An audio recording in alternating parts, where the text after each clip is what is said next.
C'est un privilège de nous retrouver afin d'étudier les révélations de l'Apocalypse.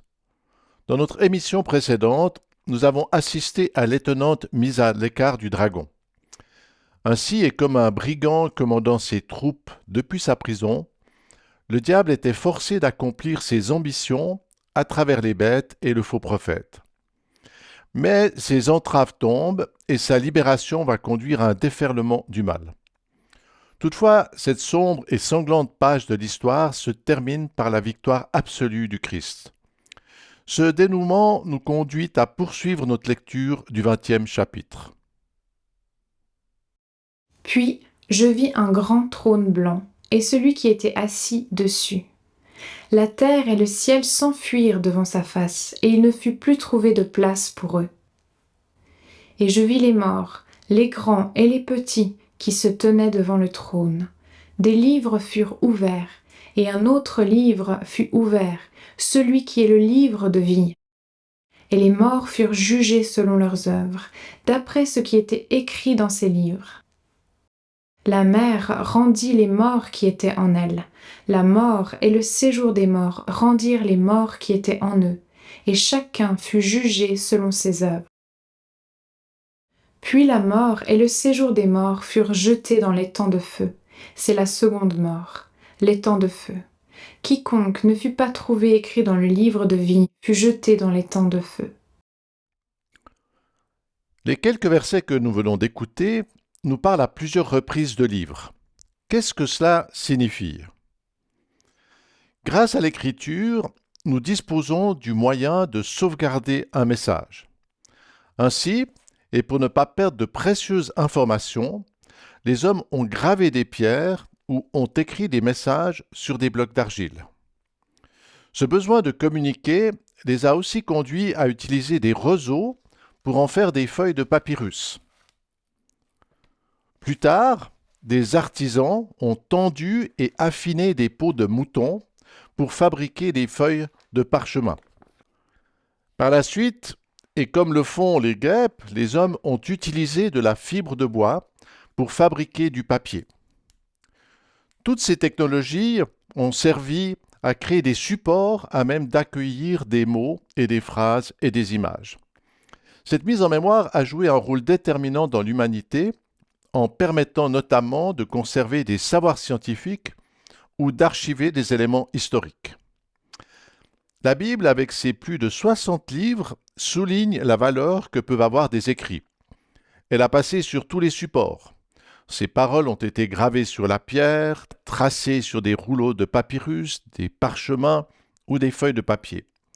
Mais ce n'est pas la fin de l'histoire de l'écriture. Car aujourd'hui, et avec les smartphones et les ordinateurs, nous pouvons écrire des données sur de minuscules composants. Grâce à des prouesses techniques, les mots peuvent même être dynamiques et servir à créer des logiciels. Ce stockage du savoir joue un rôle essentiel et aujourd'hui, l'humanité dispose d'environ 130 millions de livres différents. Mais, et comme le montre le verset 12, l'écriture ne se limite pas à notre monde terrestre et il existe des livres de nature divine. Et je vis les morts, les grands et les petits, qui se tenaient devant le trône. Des livres furent ouverts, et un autre livre fut ouvert, celui qui est le livre de vie. Et les morts furent jugés selon leurs œuvres, d'après ce qui était écrit dans ces livres. L'ouvrage le plus important, c'est évidemment le célèbre livre de la vie. 6 passages de l'Apocalypse en parlent, et ce livre divin est aussi mentionné à plusieurs reprises dans d'autres textes de la Bible. Dans l'Exode, par exemple, Moïse intercède ardemment pour que Dieu pardonne à son peuple. Par amour et solidarité, il est même prêt à ce que Dieu efface son nom du livre de vie. Mais Dieu lui répond que c'est celui qui pêche contre lui qui doit être effacé. Plus tard, dans les évangiles, le Christ souligne combien il est précieux d'avoir son nom dans ce livre de vie. Ainsi, lorsque les apôtres se félicitent d'avoir fait des miracles et d'avoir chassé des démons, Jésus les ramène à l'essentiel. Ne vous réjouissez pas de ce que les esprits vous sont soumis, mais réjouissez-vous de ce que vos noms sont écrits dans les cieux. L'important n'est pas ce que vous faites, votre pouvoir ou l'ampleur de vos réalisations. Le vrai enjeu, c'est votre place dans le royaume de Dieu. Se réjouir d'avoir son nom sur un support céleste n'est toutefois pas très courant, et la plupart des personnes sont plutôt préoccupées par ce que l'on écrit sur elles, sur les réseaux sociaux ou dans les médias. Le summum de la célébrité étant d'avoir son nom écrit dans les dictionnaires. Cette mémoire d'une vie imprimée sur des supports matériels est toutefois bien fragile, car avec la mort, tout finit par se dissoudre dans l'oubli et disparaître. C'est cette fragilité de la vie que soulignent de nombreux textes bibliques. L'herbe sèche, la fleur tombe, tout homme debout n'est qu'un souffle. Ce verset nous amène à reprendre le dessin avec la courbe de notre vie. Après la croissance de notre jeunesse, nous finissons par retomber dans la poussière. Ce déclin que j'appelle la petite apocalypse nous rappelle que tout ce qui est sur la terre s'effrite et que notre édifice biologique est condamné à retourner au néant. Impossible donc de survivre à cette chute sans disposer d'un support solide et éternel. Comme en informatique, le crash du disque dur va conduire à une perte définitive des données. Sans une sauvegarde réalisée sur un autre support et mise en lieu sûr, il sera dès lors impossible de retrouver les précieuses informations. Dans le cas de notre vie, cette sauvegarde ne peut évidemment pas se faire sur des supports matériels. Comme tout part en poussière, cette mise en mémoire doit se faire dans la dimension spirituelle. Seul Dieu peut donner la vie. Ces éléments sur le salut et le fameux livre de vie nous ramènent au souverain sacrificateur. Comme nous l'avons vu précédemment, il était la seule personne à pouvoir franchir toutes les barrières du temple, et donc à pouvoir se rendre dans le lieu très saint. Sur ses épaules et sa poitrine, le souverain sacrificateur portait des pierres précieuses gravées au nom des tribus d'Israël. Lors de la fête du grand pardon, c'est donc en étant chargé symboliquement des Hébreux qu'il entrait dans le lieu très saint. Ces éléments du judaïsme nous révèlent la nature du livre de vie. Ce n'est pas un ouvrage fait de papier, mais, et comme avec le souverain sacrificateur, c'est sur celui qui apporte le pardon que Dieu écrit les noms des hommes qu'il sauve. Par son chemin à la croix, le Christ nous fait traverser les barrières du jugement et nous amène dans la présence de son Père. Cette vocation d'accueillir le nom des perdus s'exprime avec force lorsque l'un des brigands crucifiés avec Jésus lui fait cette demande « Souviens-toi de moi quand tu viendras dans ton règne. » Jésus lui répondit « Je te le dis en vérité, aujourd'hui tu seras avec moi dans le paradis. » Par cette prière, le condamné demande au Christ de se souvenir de lui, c'est-à-dire d'écrire son nom, de garder sa vie en mémoire. Le Christ n'est pas à ses côtés par hasard, il est venu sur la terre pour apporter le pardon et sauver les perdus. Le brigand a donc l'immense privilège d'être à proximité de celui qui vient ouvrir la porte, qui mène à Dieu. Avec ses mains tendues vers l'homme en souffrance, le Christ vient pour exaucer sa prière. Il se charge de sa vie et l'emmène dans la dimension céleste. Cet épisode extraordinaire de l'Évangile se retrouve dans cette magnifique promesse de l'Apocalypse. « Je n'effacerai point son nom du livre de vie, et je confesserai son nom devant mon Père et devant ses anges. » Tous ces aspects nous donnent un merveilleux éclairage sur la nature du livre de vie. Ce livre, c'est le cœur du Christ. Y avoir son nom est le plus grand des privilèges.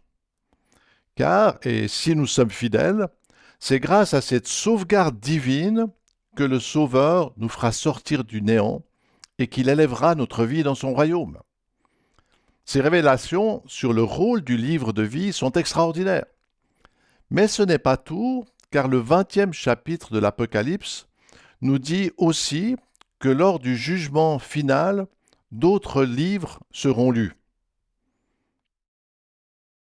Des livres furent ouverts et les morts furent jugés selon leurs œuvres d'après ce qui était écrit dans ces livres. Des livres furent ouverts. Qu'est-ce que cela signifie ? Beaucoup de personnes ayant passé près de la mort racontent qu'elles ont vu leur vie défiler comme dans un film. Ces expériences nous indiquent que notre cerveau est un fabuleux système de mémorisation. Par de complexes processus chimiques et biologiques, nous pouvons accumuler des connaissances et garder des traces du passé. Toutefois, notre cerveau n'est pas le seul à enregistrer des données. Dieu, qui a créé ce monde, voit tout ce qui s'y passe. Et par la connaissance absolue de l'esprit, l'histoire de chaque homme s'enregistre. Par cette mise en mémoire, s'écrit jour après jour le journal de notre vie. Nos paroles, nos relations, le fait d'avoir des enfants, nos activités, le travail, etc. Tout ce que nous faisons a un impact dans ce monde et en modifie le futur. Le contenu de ce qui s'écrit en Dieu dépend évidemment de notre comportement. Car si je méprise, je vole ou je commets des violences, ces méchancetés s'écriront en valeur négative. Par contre, si j'encourage, j'aide ou assiste les autres, cet amour s'inscrira de manière positive. Tout s'écrit, et que l'on soit homme ou femme, petit ou grand, riche ou pauvre, Dieu garde le souvenir de nos œuvres, et qu'elles soient bonnes ou mauvaises, après avoir terminé notre parcours sur terre, et que l'on se soit illustré par notre bonté ou par notre méchanceté, nous devrons rendre des comptes à celui qui nous a tout donné. C'est ce face-à-face que souligne cette parole des actes. Ayant en Dieu cette espérance, comme ils l'ont eux-mêmes, qu'il y aura une résurrection des justes et des injustes. C'est à cause de cette mise en lumière de nos actions que la Bible nous invite à résister au mal afin d'aimer Dieu et notre prochain. Un jour, notre biographie sera ouverte et son contenu sera éprouvé et jugé. Une réalité à venir que proclame Paul dans sa lettre aux Romains. C'est ce qui paraîtra au jour où, selon mon évangile, Dieu jugera par Jésus-Christ les actions secrètes des hommes. C'est ce qui paraîtra. Cet avertissement devrait nous conduire à veiller à ce que nous rédigeons, mais surtout à demander à Dieu de nous accueillir dans sa vie. Comme le montre le début du 21e chapitre, l'enjeu est essentiel. Puis je vis un nouveau ciel et une nouvelle terre, car le premier ciel et la première terre avaient disparu, et la mer n'était plus. Et je vis descendre du ciel, d'auprès de Dieu, la ville sainte, la nouvelle Jérusalem, préparée comme une épouse qui s'est parée pour son époux.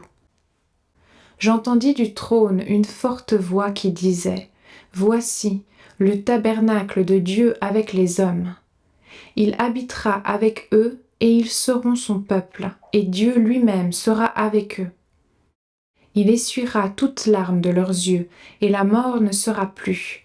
Il n'y aura plus ni deuil, ni cri, ni douleur, car les premières choses ont disparu. Et celui qui était assis sur le trône dit : Voici, je fais toutes choses nouvelles. Et il dit : Écris, car ces paroles sont certaines et véritables. Et il me dit : C'est fait. Je suis l'alpha et l'oméga, le commencement et la fin. À celui qui a soif, je donnerai de la source de l'eau de la vie, gratuitement. Celui qui vaincra héritera ces choses. Je serai son Dieu et il sera mon fils. Mais pour les lâches, les incrédules, les abominables, les meurtriers, les débauchés, les magiciens, les idolâtres et tous les menteurs. Leur part sera dans les temps ardents de feu et de soufre, ce qui est la seconde mort. Je suis l'alpha et l'oméga. C'est par ces mêmes paroles que le Christ se présentait dans le premier chapitre de l'Apocalypse. Ici, et dans l'avant-dernier chapitre, cette proclamation marque une étape décisive.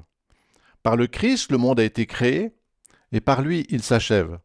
Mais ce n'est pas fini, au contraire. Voici, je fais toutes choses nouvelles. Quel changement! Il y a peu, c'était la terreur, les violences et l'injustice, mais la terre et son monde de ténèbres ont disparu. Alors, et comme lorsqu'une épouse rejoint son mari, l'horizon s'ouvre dans une nouvelle dimension. Chose inouïe et remarquable, Dieu habite avec les hommes. Après le sang, les larmes et les souffrances, il s'emploie à consoler. Plus de cris, de douleur. C'est fini, tout est neuf, merveilleusement neuf et divin. C'est cette intimité avec Dieu et son amour qui sont l'essence du paradis. Avec lui pour toujours. Quelle espérance! Les prochaines révélations de ce 21e chapitre vont encore nous conduire plus loin dans sa présence. Alors à bientôt, afin de contempler ces lumineuses découvertes.